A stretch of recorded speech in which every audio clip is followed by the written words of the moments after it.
សន្សំលុយធ្វើយើងខ្លាចជាអ្នកក្រនេះជាប្រធានបទថ្មីមួយទៀតនៅក្នុងថ្ងៃនេះបាទខ្ញុំចង់បកស្រាយទៅលើចំណុចនឹងហេតុអីបានយើងសំលុយទៅជាខ្លាចជាអ្នកក្រវិញបាទវាប្រឆាចពីអ្វីដែលចង់និយាយថាឪពុកម្ដាយរបស់យើងឬមួយក៏ធ្លាប់តែបាននិយាយឬមួយក៏នៅក្នុងសង្គមយើងដែលយើងនិយាយថាយើងលើកទឹកចិត្តឲ្យមនុស្សចេះសន្សំលុយណាបាទហើយហេតុអីបានជាមានប្រធានបទមួយដែលនិយាយថាបើអ្នកឯងសំលុយអ្នកឯងជាអ្នកក្របើយើងនិយាយចឹង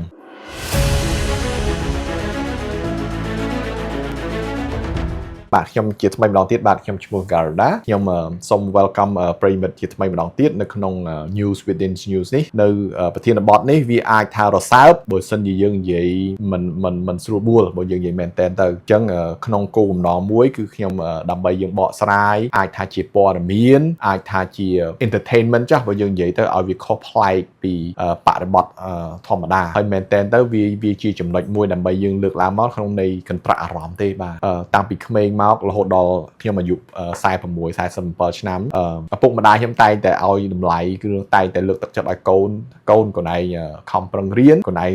សំលុយកុំឲ្យប្រកែចាយពេកពីព្រោះតែចាយពេកច្រើនហ្នឹងគឺយើងអត់ដែលសល់លុយទេអញ្ចឹងដើម្បីយើងចង់ឲ្យយើងមានលុយឧទាយើងត្រូវតែរៀនចេះសន្សំលុយអញ្ចឹងណាបាទហើយជាឪពុកម្ដាយតែងតែបង្រៀនកូនចៅយើងជាពិសេសក្មេងៗពេលតែគ្នាអាយុ6 7ឆ្នាំហ្នឹងឲ្យប្រកែសន្សំលុយអញ្ចឹងខ្ញុំក៏នៅតាំងពីនៅក្មេងក៏ដូចគ្នាដែរហើយខ្ញុំកាលនៅពីក្មេងហ្នឹងគឺសន្សំបែបលក្ខណៈជាកូនជ្រូកគឺពេលហ្នឹងគឺស្រឡាញ់ចូលចិត្តមែនតើហ្មងគឺប៉ុនប៉ាម៉ាក់ខ្ញុំហ្នឹងម្ដាយខ្ញុំហ្នឹងគាត់ទិញកូនជ្រូកមកឲ្យខ្ញុំទៅឲ្យដាក់លុយសន្សំប្រចាំពេលអញ្ចឹងពេលណាដែលមានលុយមកប៉ុនទៀនអីចឹងចាស់គាត់ឲ្យអញ្ចឹងយើងយកលុយដាក់នៅក្នុងកូនជ្រូកហើយយើងសប្បាយនឹងអានសំដាក់កូនជ្រូកមែនតែនហ្មងហើយបុនឲ្យដល់ថ្ងៃណាមួយហ្នឹងក៏ចេះក្លុកវាអញ្ចឹងទៅហើយលើកដល់ថ្ងៃមួយថាបោកកូនជ្រូកហើយសប្បាយតែមើលឃើញថាលុយរបស់យើងហ្នឹងវាច្រើនឬមួយក៏អីចឹងទៅតែធៀបពិតជាក់ស្ដែងមែនតែននៅកូនជ្រូកជួនកាលសន្សំប្រហែល 2-3 ខែបោកគ្នាបាត់ទៅហើយមែនតែនដល់ពេលខ្លះហ្នឹងខំប្រឹងអត់ខ្លួនឯងអត់មែនទេលួចកាត់ជើងហ្នឹងលួចដកលុយពីកូនជ្រូកហ្នឹងមកចាញ់ថែមទៀតអញ្ចឹងក្នុងន័យហ្នឹងខ្ញុំធ្លាប់មានបទពិសោធន៍ច្រើននៅក្នុងការអានសំលុយដាក់កូនជ្រូកហ្នឹងអញ្ចឹងបរិបទនិយាយទៅប្រធានបទក្នុងថ្ងៃនេះវាប៉ះដល់ខ្ញុំខ្លាំងមែនតើហ្មងដែលខ្ញុំខ្លួនឯងផ្ទាល់ហ្នឹងគឺយើងរៀនសំលុយតាំងពីក្មេងមកហ្នឹងព្យាយាមអត់ធ្មត់មែនតើហ្មងគឺថាដើម្បីធ្វើម៉េចដើម្បីយើងអាចថាយកលុយហ្នឹងយកទៅបុណ្យការតាំងពីក្មេងគឺមានអីគឺយកទៅទិញថយហ្នឹងឯងទិញតុក្កតាទិញអីហ្នឹងឯងបាទតែដល់ពេលយើងចាស់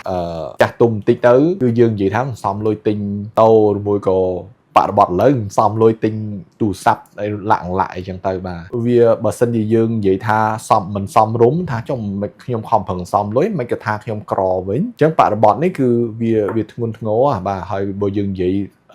មិនសមរម្យទេអាចយើងនិយាយថាមើងងាយគេយើងមើងងាយគេពេលដែលយើងឃើញគេសំលុយយើងមិនសរសើរគេកំតែផ្ទុយទៅវិញយើងថាគេជាអ្នកក្រទៅវិញបាទអញ្ចឹងបរិបទថ្ងៃនេះខ្ញុំចង់សង្កត់ធ្ងន់មែនតើនោះគឺទៅលើរឿងថាការសន្សំរបស់យើងវាប៉ះពាល់រឿង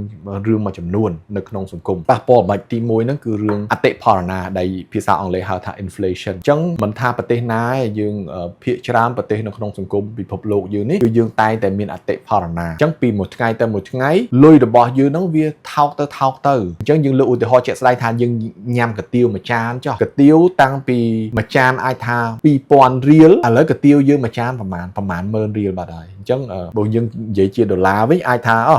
ពី50 សេនឥឡូវឡើងដល់$2កន្លះឬមួយក៏អីចឹងទៅអញ្ចឹងយើងគិតមើលក្នុងរយៈពេលប្រហែលជួនកាលរយៈពេលតែ10ឆ្នាំកាទៀវមួយចានរបស់យើងហ្នឹងវាឡើងថ្លៃមែនទែនមកហើយសំណួរសួរថាក្នុងកំឡុងពេលហ្នឹង10ឆ្នាំឬមួយអីនេះតើប្រាក់ខែរបស់យើងឡើងបានលឿនដូចអាហ្នឹងទេគឺទូទៅអាចថាมันឡើងលឿនដល់ថ្នាក់ហ្នឹងទេបាទនៅក្នុងសង្គមមិនថាសង្គមខ្មែរយើងឬមួយសង្គមពិភពលោកសូម្បីតែលោកខាងលិចឬមួយក៏អីគាត់មានបញ្ហានឹងជាចម្បងហ្មងបាទដែលបញ្ហាចម្បងឥឡូវគឺនៅប្រទេសជប៉ុនគឺពិបាកអាហ្នឹងខ្លាំងមែនទែនហ្មងដោយសារប្រជាពលរដ្ឋរបស់គាត់គឺប្រាក់ខែរបស់គាត់កើនមិនបានច្រើនក៏ប៉ុន្តែ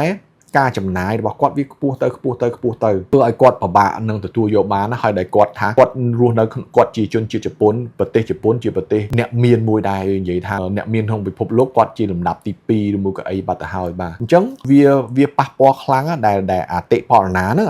បើយើងគ្រាន់តែយើងរំពឹងទៅលើចំណូលជាប្រាក់ខែរបស់យើងឬមួយក៏អីហ្នឹងឬមួយក៏យើងនៅក្នុងនៃអាជីវករបងប្អូនអាជីវករតូចតាចល្មមដែលចំណូលរបស់យើងវាទាបតូចដែរហ្នឹងគឺថាមិនស្រួលទេគឺបើសិនជាយើងយកលុយសន្សំមួយខែសន្សំ$100ឬមួយក៏អីបែបលក្ខណៈដាក់កូនជ្រូកឬមួយក៏យើងទុំបែរតែយើងយកដាក់ធនាគារស្រុកខ្មែរយើងបានប្រមាណហើយស្រុកខ្មែរយើងបានបើយើងនិយាយមែនតើ saving យើងបានខ្ពស់គួរសមបើយើងប្រៀបធៀបជាមួយនឹងបណ្ដាប្រទេសលោកខាងលិចវិញអាចថាឆ្នាំបើយើងយកលុយសន្សំហ្នឹងបាន2-3% ច្រើនពេកហើយបើសិនជានៅអឺរ៉ុបខ្លះប្រទេសអឺរ៉ុបខ្លះយើងយកលុយទៅដាក់ក្នុងកុងធនាគារហ្នឹងគឺគេឆាតលុយយើងថែមទៀតដាក់ជា fee មកយើងវិញទៀតក៏ថាបានដែរបាទអញ្ចឹងក្នុងន័យហ្នឹងការសន្សំលុយបែបលក្ខណៈរបៀបអញ្ចឹងគឺធ្វើឲ្យយើងក្រឲ្យបានថាពីមួយថ្ងៃទៅថ្ងៃលុយរបស់យើងវាតិចទៅច្រើនជាងវាមិនច្រើនទេហើយបើថាយើងយកលុយដាក់ស្រន់ខ្នើយមួយដាក់កូនជ្រូកវិញហ្នឹងគឺដឹងថាលុយរបស់យើងវាអត់កើនទៅណាទេអញ្ចឹងចំណុចហ្នឹងដែលខ្ញុំចង់និយាយថាសន្សំលុយគឺធ្វើឲ្យយើងក្រនៅក្នុងវីដេអូ clip មួយដែលepisode មួយហ្នឹងខ្ញុំនិយាយពីអ្នកមានចេះតែមានអ្នកក្រកាន់តែក្រហ្នឹងគឺវាស្តៀងគ្នានឹងចំណុចហ្នឹងមួយហ្នឹងដែរគឺថាវាផ្ដោតមែនតើគឺយើងនិយាយអំពីបរិបទនៅក្នុង mentality នៅក្នុង mindset របស់យើងជាចម្បងហ្មងបាទអញ្ចឹងខ្ញុំសង្កត់ធ្ងន់ថាមានឬមួយក៏ក្រហ្នឹងគឺយើងនិយាយអំពី mentality របស់យើងរបៀបនៃការធ្វើការរបស់យើងនឹងឯងបាទអញ្ចឹងបើសិនជាយើងរំពឹងតែមួយមុខយើងរំពឹងតែលើចំណូលដែលបានមកពីប្រាក់ខែរបស់យើងទាំងស្រុងឬមួយបើយើងជាអាជីវករតូចតាចចំណូលរបស់យើងវាទាបដែរនេះអញ្ចឹងវាពិបាកដែលឲ្យធ្វើឲ្យយើងអាចថាយើងមានលុយគ្រប់គ្រាន់បែបជាលក្ខណៈស្ដុកស្ដំហ្នឹងគឺយើងពិបាកអាចថាពិបាកនឹងធ្វើបានណាបាទអញ្ចឹងដើម្បីយើងអាចកើនលើហ្នឹងតោះតែយើងថែមមកកម្រិតទៀតអាចថាយើងលបរស៊ីរបស់យើងវាធំយើងអាចថាយើងមានសាខានៅទូទាំងប្រទេសឬមួយក៏អីហ្នឹងអាហ្នឹងបានយើងអាចថាអូខេយើងធូរបន្តិចអាចថាចំណូលរបស់យើងវាកើនច្រើនបានលឿនជាងចំណាយរបស់យើងបាទអញ្ចឹងអាហ្នឹងដល់ពេលហ្នឹងបានយើងនិយាយថា income របស់យើងហ្នឹងបានថាយើង income របស់យើងហ្នឹងវាកើនច្រើនជាង expense របស់យើងបានអញ្ចឹងពេលហ្នឹងយើងមិនមែនគ្រាន់តែជាអ្នកមានទេយើងជាអ្នកមានស្ដុកស្ដំបាទអញ្ចឹងយើងត្រឡប់មកប្រធានបទយើងម្ដងទៀតហ្នឹងគឺថាជាងយើងយកលុយយើងទៅសន្សំដាក់កូនជ្រូកហ្នឹងគឺយើងវិធីសាស្ត្រមួយដែលល្អហើយដែលវាមានសុវត្ថិភាពបំផុតហ្នឹងគឺយើងរកវិធីសាស្ត្រធ្វើយ៉ាងម៉េចយើងអាចយកលុយរបស់យើងទៅវិនិយោគទុន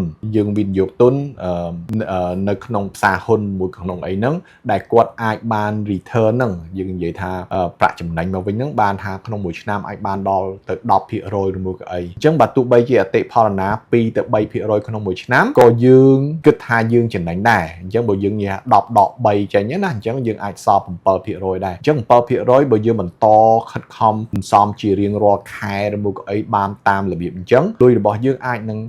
បានគូស្រាលយើងនឹងបានច្រើនជាងមុនជាពិសេសបើយើងប្រកែសន្សំរយៈពេលយូរបាទរយៈពេល1ឆ្នាំ2ឆ្នាំ5ឆ្នាំ10ឆ្នាំដល់យើងមិនដែលដកលុយនឹងអញ្ចឹងវាធ្វើឲ្យយើងអាចក្លាយទៅជាអ្នកមានស្ដុកស្ដំតាមវិធីសាស្ត្រនឹងបានដែរបាទមែនតើទៅពាក្យថាសន្សំលុយវាមិនមែនជារឿងអាក្រក់ទេវាជារឿងមួយល្អ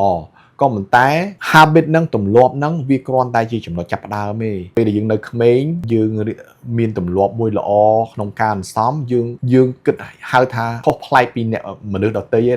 ដែលពេលដែលជាពិសេសពេលដែលគាត់រៀងចាប់ដើមមានប្រាក់ខែឬមួយអីគាត់ចាប់ដើមសប្បាយគឺហាដើរលេងជាមួយមិត្តភ័ក្តិស៊ីផឹកលាក់អីចឹងធ្វើឲ្យយើងចំណាយវាខ្ពស់ជាងមនុស្សសាមញ្ញធម្មតាអញ្ចឹងបើយើងប្រកែសន្សំវិញយើងអាចមានប្រៀបជាងពួកគាត់នឹងបានអញ្ចឹងការសន្សំវាជាចំណុចចាប់ផ្ដើមរបស់យើងក៏ប៉ុន្តែបើសិនជាយើងនៅត្រឹមតែកម្រិតសន្សំរបៀបហ្នឹងវាអត់គ្រប់គ្រាន់សម្រាប់ជីវភាពសង្គមគ្រួសារឬមួយក៏បរិបទនៅក្នុងពិភពលោកយើងហ្នឹងទេដើម្បីយើងអាចល្អប្រសើរច្រើនជាងនឹងទៀតហ្នឹងតើតែយើងរកវិធីសាស្ត្រដើម្បីបង្កើនការវិនិយោគទុនរបស់យើងវិញអញ្ចឹងវិធីសាស្ត្រដ៏ស្រួលបំផុតហ្នឹងគឺតាមរយៈការ investment equity investment នឹងឯងដែលវាស្រួលពីព្រោះវាហានិភ័យរបស់វាបើសិនជាយើងរៀនសូត្រច្បាស់លាស់មែនតើអាចថាមានទាបប្រៀបធៀបជាមួយយើងសំលុយហើយយើងទៅបើកហាងរកស៊ីឬមួយក៏អីអាចថាយើងរកស៊ីខាតម្ដងជា2ដងយើងបាក់ បាក់ស្បាតយើងលែង